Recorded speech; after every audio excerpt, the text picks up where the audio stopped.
Welcome to Panels and Borders. I'm Dominic. So I watched Blade Runner 2049 over the weekend, and it's a good film. What can I say about it? But I watched it because it's been coming up on Twitter a lot. Blade Runner 2049 has been mentioned a lot on Twitter, and it's usually in threads that involve the new Dune movie that's coming out in December. So I'm going to talk about the relationship between these two movies. But recently, though, the movie came up in an interview that Empire Magazine did with Denis Villeneuve. And so I'm going to go through the article. It's not very long. It's only a piece of the full interview is actually in Empire Magazine, the actual physical magazine, and they just put a small piece of it online. So I'm going to go through that article and I'm going to give my response, and then I'm going to react to a response by a certain journalist and another response by a certain writer. That when I saw it, my eyes couldn't roll any further into the back of my skull. So let's go through the article. Denis Villeneuve wants to revisit the world of Blade Runner. With Blade Runner 2049, Denis Villeneuve pulled off a cinematic miracle, delivering a long-awaited sequel to Ridley Scott's sci-fi masterpiece that somehow lived up to the legacy of the original. Since then, he's been hard at work on his upcoming adaptation of Dune. But that hasn't stopped the neon-lit future of Blade Runner from percolating in his head. Speaking to Empire in the 100 Greatest Movies of the Century issue, Blade Runner 2049 came in at number 45 on the list. Villeneuve looked back at his experience working on the film and hinted that he might not be done with that universe yet. It's such an inspiring place, the Blade Runner world, he says, adding that he would be interested in another movie if it was unconnected from the first two. The problem is the word sequel. I think cinema needs original stories, but if you ask me if I'd like to revisit this universe in a different way, I can say yes. It would need to be a project on its own, something disconnected from both other movies, a detective noir story set in the future. I wake up sometimes in the night dreaming about it. So I'm going to give my response to this. So there is nowhere on the horizon is there a Blade Runner sequel. This is him just casually talking to the interviewer, and this is like, well, if I could go back to that world, would you go back? And he said, well, if I could, yes, this is what I'd like to do if I go back to that world. If if someone asked me to revisit this world. This is not like anything official. He's not doing another Blade Runner movie. Now, my thoughts on if he were to do another Blade Runner movie. The only way I could see that would be disconnected totally from the other two is exploring the world that you hear about in Blade Runner, but you don't see, and that's the off-world colonies and what's going on there, and what's going on in space, like the colonization part of it, and seeing what roles the replicants have in those colonies and stuff. You hear about it on Earth, you don't really see it.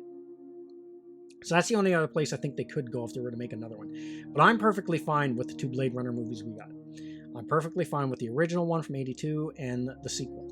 I think they work well together. I think the sequel is I think the new one is a fantastic sequel to the original. Captures the spirit. I mean, it just totally did it justice, and I like the sequel as much as the original. We've seen from other franchises what happens when they just decide to milk it over and over and over again. Look at the Terminator franchise. You got two really solid Terminator movies, really excellent sci-fi films, action movies, classics, and then like everything else after that is garbage. So, who wants that to happen to Blade Runner? I certainly don't. Quantity is not quality. So that's my response to this. So now Scott Mendelson responded in a tweet to this article. Call it privilege, call it hubris, but there is something frustrating about a white guy losing hundreds of millions on a Blade Runner sequel nobody wanted, and then talking about a sequel as if it's something that should happen, and the media reacting as cheerleaders. So first of all, what does him being white have anything to do with the Blade Runner movie losing money? The only thing I can think of is he's implying because he's white, so he has this white privilege, and that's why he's in the position he's in. Couldn't possibly have anything to do with the fact he can make really good movies. Now, here's what I hate about identity politics, because this is the game Scott Mendelson is playing with this stupid tweet, is the whole identity politics thing. That if a white guy is in any kind of position, he only got there because of his privilege and his white skin. That's it. Couldn't be no other logical reason. Now, here's the thing about identity politics. Now, let's just say we lived in an alternate reality and Denis Villeneuve was a black guy. Would Scott and everything else in our reality worked out exactly the same? We got the exact same movies out of him, except he's black. He's not a white guy. He's a black guy from Quebec, not a white guy from Quebec. He would have never ever tweeted this out. This tweet wouldn't even exist. And that's why I hate identity politics. So his response is stupid. And as for a Blade Runner sequel, a lot of people wanted a Blade Runner sequel. I'm one of them. I waited a long time to get a sequel.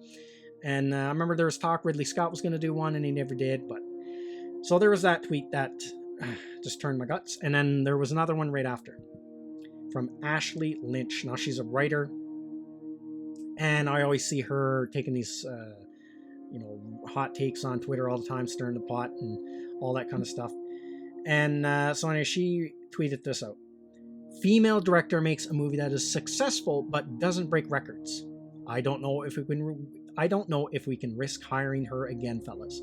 So now she's invoking. Now they will, even though Denis Villeneuve, Blade Runner 2049 wasn't a commercial success, but now she's playing the game. But if it was a woman, she wouldn't get the opportunity afterwards like he did because he's a man. So okay, that's what she's trying to say in that tweet. If Denis Villeneuve in an alternate reality, and Denis Villeneuve was a woman after making Blade Runner 2049, she wouldn't have gotten the chance to make Dune 2020 or a Blade Runner sequel. Her career would have been just dead in the water right there. That's what I'm getting from this tweet. So let's prove her wrong right now. Ava DuVernay, the director of A Wrinkle in Time. The Wrinkle of Time was a massive bomb for Disney, and a woman of color directed that movie. Now,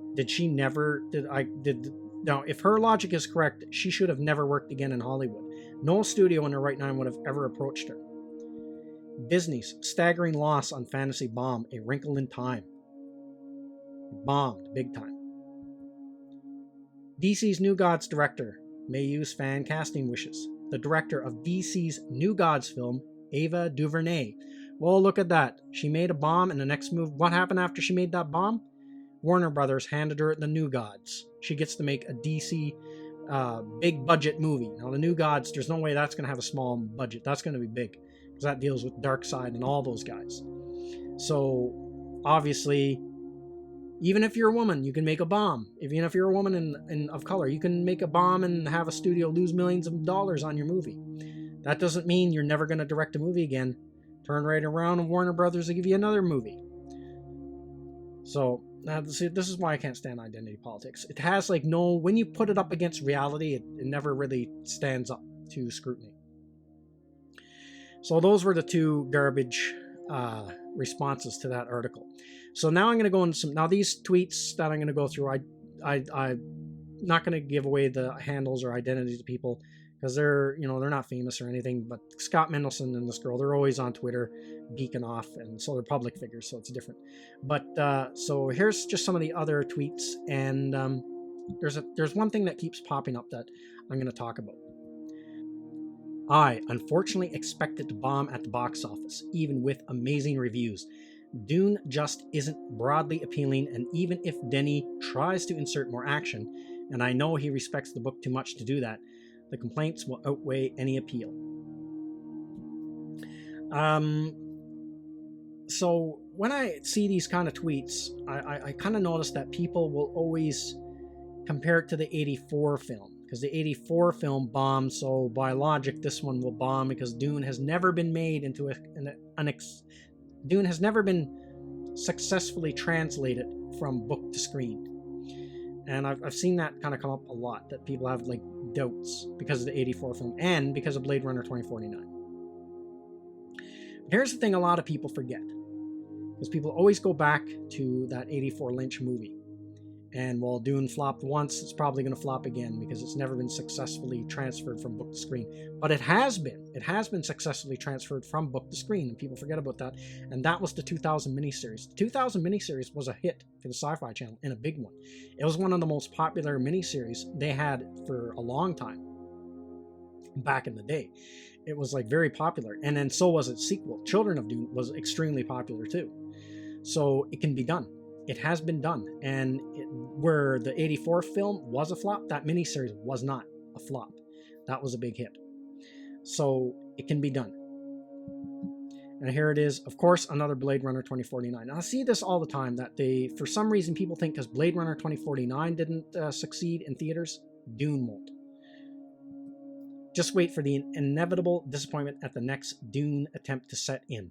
So again, this is, the next Dune attempt, and this person is comparing it to the 84 film. Like everyone on all these Twitter feeds always come up, well, the 84 film, that was, what do you mean again? Well, the last one wasn't a failure. It wasn't a disappointment. It was a hit. It was a hit for the Sci-Fi Channel. I know there's people have their problems with it, and nitpick and all that, and they'll probably most likely there will be Dune fans that'll have problems with this new Dune film.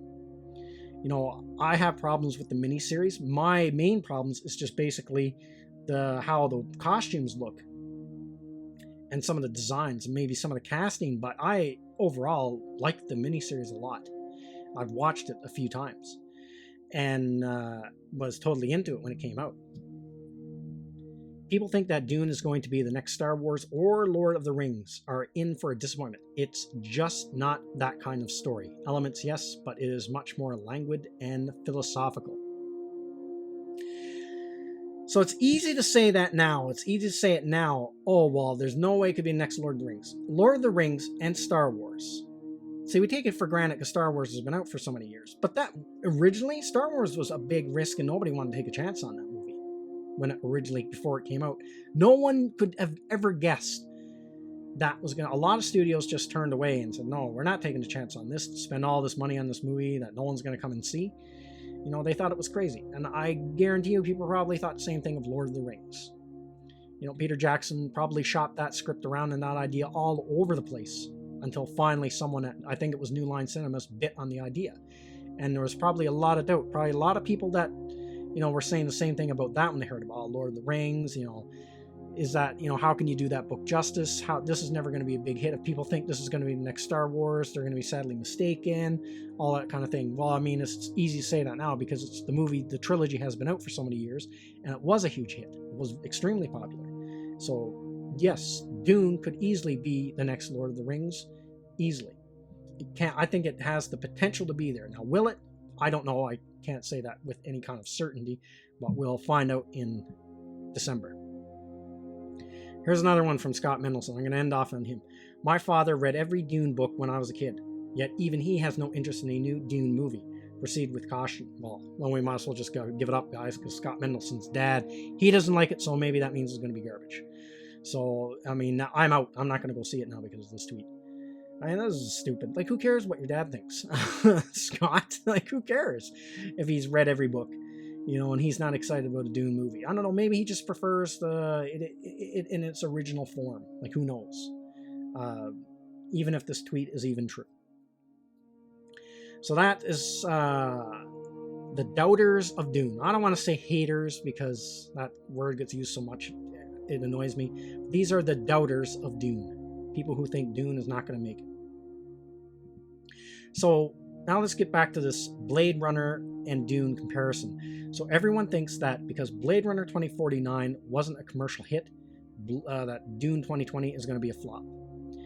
But people forget he had hits. He had commercial hits. Arrival was a commercial hit. But no one ever says, well, Arrival's a hit, so Dune's going to be a hit. Like, no one makes that comparison for some reason, even though they're both science fiction books. Like, Arrival is a science fiction movie that was based on a science fiction short story that was not well known at all, nowhere near as well known as Dune. Nobody knew about, This Is Your Life, the story of your life that was written by Ted Chiang. No one knew anything about that story unless you were like really ran in hardcore sci-fi circles and you read a lot of science fiction stuff. I knew about it because I read a lot of science fiction. But that was a hit. That movie was a hit. among general audiences. So he's done it once. He's taken something that was a lot more obscure than Dune, that was a science fiction, and adapted it to the big screen, and it was a commercial hit. Now, I think here's some of the differences between Blade Runner, I think, and Dune. Now, I read a bunch of articles on why Blade Runner flopped, and no one can give an answer. They've done everything but from, it was too long, so they couldn't get as many runs in the theater.